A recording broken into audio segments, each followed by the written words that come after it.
大家好，今天我们要聊一个看似简单却对我们健康影响深远的话题，就是孤独。您知道吗？感到孤独对健康的危害竟然可以和每天抽15根香烟一样大。没错，孤独不仅仅是心情不好，它还是一个严重的健康问题，影响着数百万人，包括一些历史上最有影响力的人物。请大家一定要看到最后，因为我不仅会解释孤独如何悄悄影响每一个人，还会分享一些实用科学的策略来对抗孤独。最后我还会讲述2个历史巨人如何将孤独转化成为力量的故事，您绝对不想错过。那么什么是孤独呢？很多人认为孤独呢就是一个人独处，但实际上呢它远远要复杂很多。孤独呢它不仅仅是一个身体上的和外界的隔离，它是一种情感上的空虚感。即便是身边有人陪伴，你仍然可以感到孤独。即便你是在茫茫人群中，你也会感到孤独。在我们的临床当中我经常看到孤独感带来的痛苦，它可以像身体的疼痛一样折磨人。如果不加以治疗的话，可能会导致严重的心理问题。那么孤独对我们健康到底带来什么样的风险呢？美国的卫生署署长莫尔西博士曾经讲过，这个孤独这个问题已经是一个流行病，几乎美国有1半的成年人每天都有孤独感。从临床角度来讲呢，孤独不仅仅是一个情绪问题，它更是一个严重的影响我们公共健康的问题。研究表明孤独可以使过早死亡的风险增加到 26% 到 29%。 这个危害呢几乎和抽烟肥胖的危害一样大。除此之外呢，它还会增加抑郁、焦虑、心脑血管疾病心脏病、中风的风险。我在临床中经常看到孤独让我们健康方面的问题呢变得更加复杂、棘手和难治。有的朋友把这个孤独和独处呢混在一起。其实呢，独处是比较健康的，我们每个人呢都有独处的需要。独处呢是自己给自己属于自己的时间和空间，这样我们可以反思可以充电可以有成长的机会。那么孤独则不一样孤独呢是一种非常负面的情绪，你有一种被这个世界被周围的人抛弃拒绝的严重的空虚感。我们理解这样的区别非常重要，就是独处是健康的，孤独是有害的。是什么原因导致人们孤独呢？它分内因和外因。外在的因素呢，比如你搬家了、换工作了、转学了、失去亲人了，这些呢都属于外界的原因，会造成你的孤独感。内在的原因呢就比较复杂，有的人呢心情抑郁有社交的恐惧和焦虑，还有的人呢有严重的自卑感，觉得自己不够好，觉得别人不断的在评判他，所以呢他不敢和别人交往还有一些呢生来性格比较内向的人，有的内向的人呢他不在乎是不是要和别人相处，但是有很多内向的人呢，他实际上是渴望能够有朋友，能够有社交圈。那么如果没有的话，这种孤独感呢就非常的强烈。我们中老年以后退休了，失去伴侣了，甚至呢有的人不幸失去这个亲人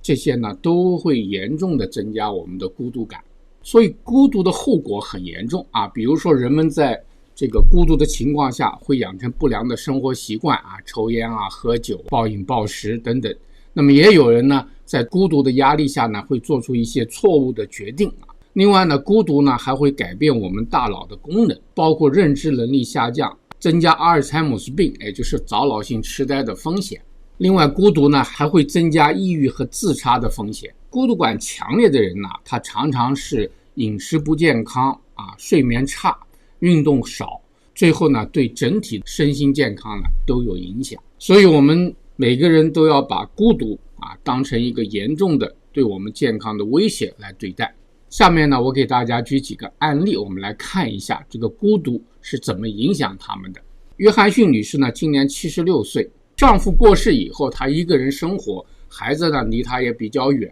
她就逐渐的变得越来越孤独，郁郁寡欢，也不愿意出门，她的认知功能就开始下降。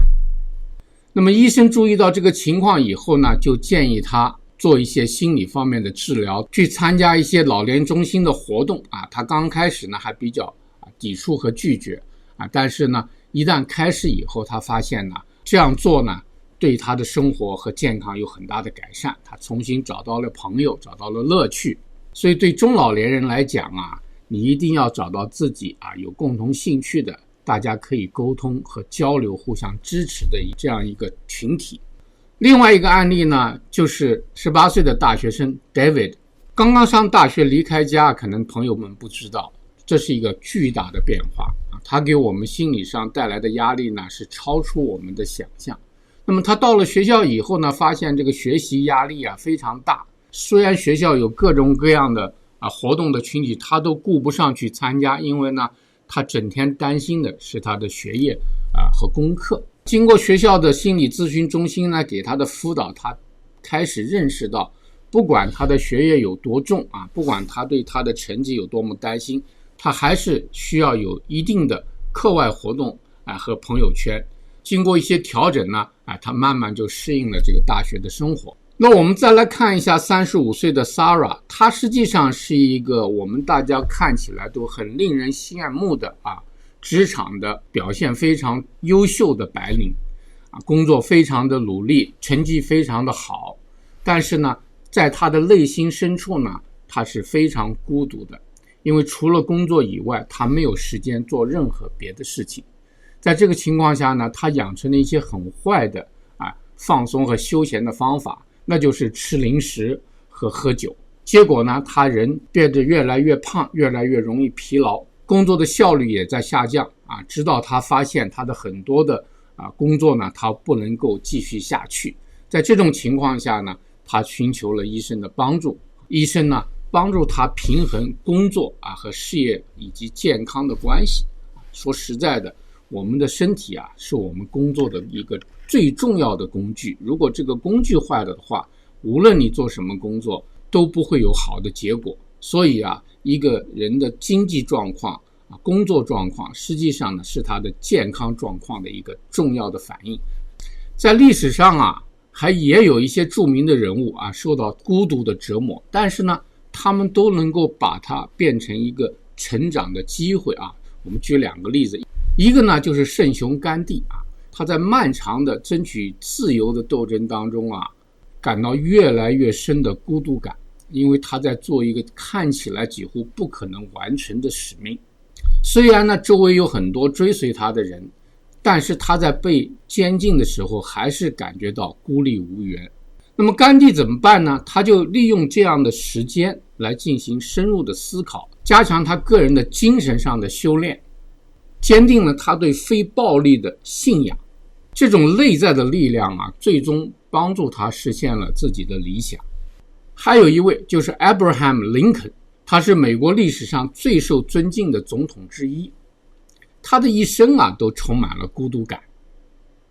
虽然他带领着美国经过了非常艰难的时期，他本人也承受了巨大的个人损失和孤立，但是呢他把这种孤独感培养成一个深刻的同理心，坚定了他要团结整个国家的决心。他的故事其实也可以告诉我们，孤独也可以成为一个力量的源泉。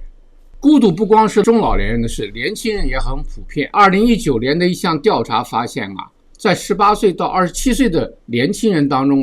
25%的人有严重的孤独感， 22% 的人说自己根本就没有朋友。所以呢他们对社交的媒体越来越依赖，孤独感越来越增加。所以看起来我们这个世界通过这种社交媒体越来越联络在一起，但是呢人们的内心呢却越来越远离，越来越孤独。那么我们怎么应对这个孤独呢？作为一个医生呢，我给大家一些建议第一呢，要参加社区的活动，无论是参加社区服务，还是呢找一个大家有共同兴趣的事情一起做，这些呢都可以帮助你结识新的朋友，建立一些有意义的关系。另外呢，重视朋友的质量，不在数量不要去追求交朋友而交朋友，交不到朋友就很焦虑很沮丧。其实呢朋友不在多而在于精，交1-2个质量好的朋友是吧，彼此喜欢彼此信任能够沟通的朋友就行了。另外呢，就是改变自己的心态。其实啊，交朋友跟找对象跟找工作一样，就是一个契合啊，就像一把钥匙一把锁一样啊，碰上了就很容易把门打开，是吧？如果碰不上也不合适，那也就无所谓。其实呢跟你个人跟别人都没有关系啊，没有必要产生一种被拒绝呀或者自卑的感觉啊。那大家就是缘分嘛，碰到最好，自然产生的友谊呢是最好最长久的。在感到严重孤独的时候一定要联系一下自己的家人和朋友，因为这个时候他们是最能够帮到你的。每个人呢都会因为环境的变化增加我们的孤独感，在这种情况下呢，一定要寻求家人和朋友的帮助。当然，有的人觉得家人的朋友帮助还不够自己的孤独感呢已经严重影响自己的工作、学习和生活的时候呢，就要考虑找专业的人士来帮忙。总而言之，孤独呢是一个严重的健康问题，大家一定要重视。如果我们处理好的话，它又是我们一个健康和力量的来源。希望这个视频对大家有所启发和帮助。如果你喜欢，请不要忘记点赞、转发和订阅。也欢迎在留言区分享您的体验和高见，提出您的问题。端粒世界守护健康，我们下次节目再见。